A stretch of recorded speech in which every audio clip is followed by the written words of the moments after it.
கதறி எழுத நடிகர். என்ன விஷயம் தெரியுமா?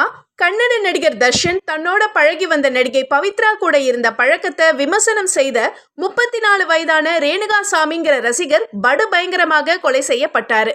இந்த வழக்கு தொடர்பாக தர்ஷன், பவித்ரா உட்பட 17 பேரை போலீசார் கைது செய்து சிறையில அடைச்சாங்க.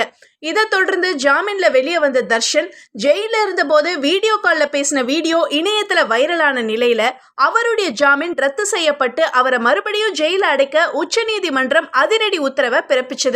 இதை தொடர்ந்து இப்ப தர்ஷன் ஜெயில கம்பி எண்ணிட்டு இருக்கிறாரு.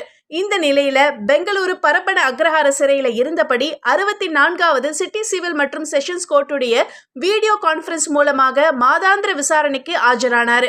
அப்ப அவர் பேசும்போது, பல நாட்களாக சூரிய வெளிச்சத்தை பார்க்கல, என்னுடைய கைகள்ல ஃபங்கஸ் வந்துடுச்சு, தற்போதைய சூழ்நிலையில என்னால உயிர் வாழ முடியாது, தயவு செய்து எனக்கு விஷம் கொடுங்கன்னு நீதிபதி கிட்ட கதறி இருக்கிறாரு.